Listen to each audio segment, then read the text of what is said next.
Assalamualaikum warahmatullahi wabarakatuh. Selamat pagi anak-anakku sekalian. Bagaimana kabarnya hari ini? Semoga anak-anakku tetap dalam keadaan sehat walafiat dan tentunya tetap semangat untuk belajar walaupun dari rumah ya. Nah, sebelum kita belajar, ada beberapa hal yang anak-anakku harus lakukan dulu. Ini semua kita lakukan untuk mencerminkan kedisiplinan diri anak-anakku sebelum belajar. Yang pertama, anak-anakku harus mandi, kemudian berpakaian rapi, lalu sarapan.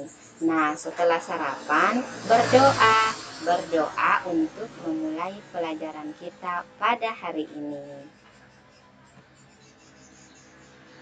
Sekarang kita masih belajar di tema 4, berbagai pekerjaan. Subtema 3, pekerjaan orang tuaku, pembelajaran 1. Nah, tahukah kamu seorang pendongeng?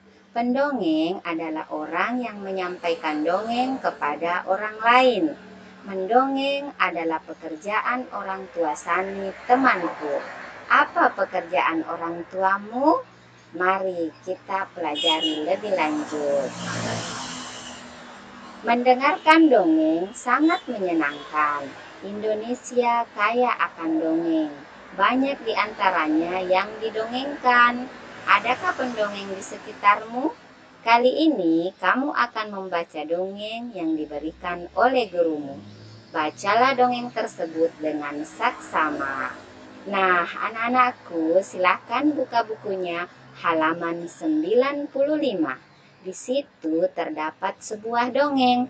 Dongeng itu berjudul Tupai dan Ikan Gabus. Silakan anak-anakku baca terlebih dahulu ya. Nah, sudah dibacakan? Dalam sebuah dongeng atau sebuah cerita terdapat unsur-unsur cerita, di mana unsur-unsur cerita itu ada judul, apa judul dongeng atau judul cerita itu, kemudian tokoh, siapa yang memerankan dalam cerita tersebut, selanjutnya sifat tokoh. Sifat itu seperti karakter dari tokoh yang ada dalam cerita tersebut. Kemudian tempatnya kejadian dalam dongeng atau cerita itu di mana. Nah, pada sebuah cerita atau dongeng ada awal cerita dan akhir cerita. Terakhir adalah pesan moral.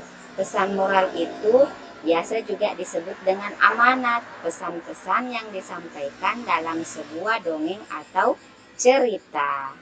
Mari kita lihat, judul tadi yang kita baca apa ya? Ternyata judulnya adalah Tupai dan Ikan Gabus. Kemudian tokohnya siapa saja? Nah, ada tupai, ikan gabus, ikan hiu. Nah, kemudian sifat tokohnya bagaimana? Tupai itu bersifat suka menolong. Kemudian ikan gabus sifatnya sabar. Tempatnya cerita itu atau dongeng yang dibaca anakku di mana? Nah, itu tadi dongeng kejadiannya di danau di Kalimantan Barat. Bagaimana awal ceritanya? Nah, tupai melihat ikan gabus sedang lesu. Akhir cerita bagaimana? Ternyata ikan gabusnya sudah sehat. Apa pesan moral yang kita bisa ambil dari dongeng yang tadi kita baca? Nah, pesan moralnya itu sesama manusia kita harus saling tolong menolong. Itulah beberapa unsur-unsur cerita yang terdapat dalam dongeng tersebut. Nah, bagaimana pendapatmu tentang cerita tersebut? Nah, anak-anakku tadi baca kan dongeng tupai dan ikan gabus. Tentunya menarik kan? Nah, yang kedua, hal baik apa yang bisa kamu pelajari dari cerita tersebut? Hal baik yang bisa kita pelajari itu adalah sikap saling tolong-menolong. Jadi sesama manusia itu, anak-anakku, kita harus saling tolong-menolong. Jika ada yang membutuhkan bantuan kita, jika kita bisa, maka kita harus membantunya. Seperti itu. Nah, tahukah kamu, dalam bercerita, pendongeng sering menggunakan wayang yang terbuat dari kayu. Wayang tersebut dibuat oleh pengrajin kayu.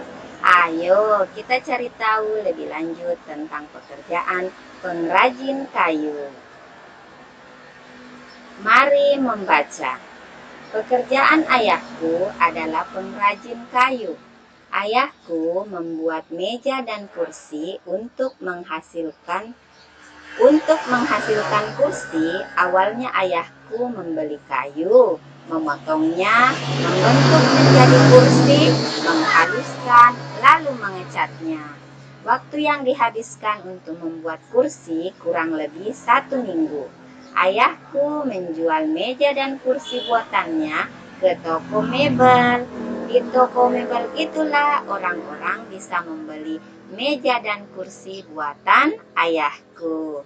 Nah, jadi cerita ini menggambarkan ayah Beni adalah pekerjaannya seorang pengrajin kayu. Nah, produk apa yang dihasilkan oleh ayah Beni? Tentunya produk yang dihasilkan oleh ayah Beni adalah meja dan kursi. Apakah pekerjaan ayah Beni termasuk menghasilkan barang atau jasa? Jelaskan alasanmu. Tentunya anak-anakku pasti sudah bisa menebak bahwa pekerjaan ayah Beni itu menghasilkan meja dan kursi. Berarti pekerjaan ayah Beni itu menghasilkan barang, yaitu meja dan kursi. Apa saja yang harus dikerjakan oleh pengrajin kayu? Nah, yang dikerjakan pengrajin kayu pertama-tama membeli kayu dan memotongnya, kemudian membentuk menjadi meja dan kursi, lalu menghaluskan dan mengecat. Terakhir adalah menjual meja dan kursi ke toko mebel. Baiklah, anak-anakku, sampai di sini anak-anakku tentu bisa membedakan mana pekerjaan yang menghasilkan barang dan jasa. Nah, sekarang kita akan mempelajari kembali bagaimana proses pengolahan kayu menjadi meja dan kursi. Silahkan diperhatikan gambar yang ada di slide ini. Proses pengolahan kayu menjadi meja dan kursi itu berawal dari adanya pohon di hutan. Pohon di hutan ini kemudian ditebang. Setelah ditebang, kayunya dipotong-potong. Setelah itu, kayu yang sudah dipotong diangkut ke kota. Nah, kayu yang diangkut ke kota itu dibawa ke pengrajin kayu. Nah, pengrajin kayu ini akan membuat berbagai macam benda dari kayu, misalnya meja, kursi, lemari, dan lain-lain. Nah, setelah jadi, pengrajin kayu ini menjual hasil karyanya ke toko mebel, dan toko mebel menjual barangnya kepada pembeli. Itulah proses pengolahan kayu menjadi meja dan kursi. Nah, dalam proses pengolahan kayu menjadi meja dan kursi ini, tentunya ada beberapa profesi atau pekerjaan yang terlibat di dalamnya. Ayo anak-anakku, kira-kira profesi apa atau pekerjaan apa? Ya, jadi dalam proses ini ada beberapa profesi yang terlibat. Yang pertama itu penebang kayu. Kemudian yang kedua sopir atau sopir yang bertugas untuk mengangkut kayu ke kota. Setelah itu profesi yang berikutnya adalah pengrajin kayu. Kemudian profesi selanjutnya adalah pedagang atau penjual yang ada di toko mebel. Itulah proses pengolahan kayu menjadi meja dan kursi. Nah, sampai di sini anak-anakku sudah paham kan? Baik, kita melanjutkan ke pelajaran selanjutnya. Nah, coba diperhatikan. Di sini ada Pulau Kalimantan. Ini adalah kenampakan hutan yang ada di Pulau Kalimantan. Warna hijau itu menunjukkan adanya pohon, warna putih menunjukkan hutan yang gundul. Nah, kita lihat dulu di tahun 1950. Tahun 1950, di sini penjelasannya hampir seluruh wilayah Kalimantan tertutupi hutan. Kenapa? Karena di sini kita lihat pada gambar, hampir semuanya berwarna hijau, hanya sedikit saja yang berwarna putih. Selanjutnya, di tahun 1985, anak-anakku bisa lihat di sini sudah sudah ada yang berwarna putih, walaupun hijaunya masih banyak. Jadi di tahun 1985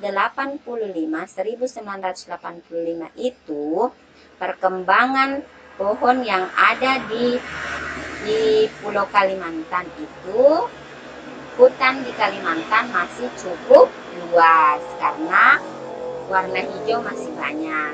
Selanjutnya di tahun 2000, hutan di Kalimantan mulai berkurang. Ya, sudah bisa dilihat di sini ya, sudah mulai berkurang. Nah, di tahun 2005, hutan di Kalimantan banyak berkurang.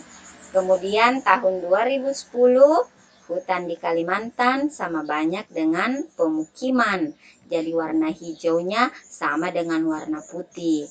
Nah, selanjutnya di tahun 2020, hutan semakin sempit, pemukiman semakin luas. Jadi di tahun 2020 ini hutannya sudah tinggal sedikit karena hutan yang ada sudah dibuat menjadi pemukiman. Itulah perkembangan pohon yang ada di hutan Kalimantan dari tahun ke tahun. Nah, anak-anakku, apa kira-kira yang harus kita lakukan untuk menjaga kelestarian hutan? Nah, yang pertama itu adalah melakukan reboisasi. Tidak membuang sampah di sembarangan. Maksudnya tidak membuang sampah juga di hutan. Kemudian menerapkan sistem tebang pilih. Jadi itulah beberapa hal yang harus kita lakukan untuk melestarikan hutan. Karena hutan itu juga sangat penting buat kita karena menghasilkan oksigen. Nah, sementara kita juga butuh oksigen. Nah, itulah pembelajaran kita pada hari ini, pembelajaran 1. Nah, untuk selanjutnya, anak-anakku akan diberikan tugas untuk mengerjakan LKPD. Selanjutnya, lihat di grup WA yang akan Ibu Guru kirim. Sekian dan terima kasih. Semoga pembelajaran hari ini membawa manfaat untuk kita semua. Kita akan bertemu kembali besok di pembelajaran berikutnya. Wassalamualaikum warahmatullahi wabarakatuh. Jangan lupa subscribe channel YouTube Bu Guru Reski. Salam bahagia.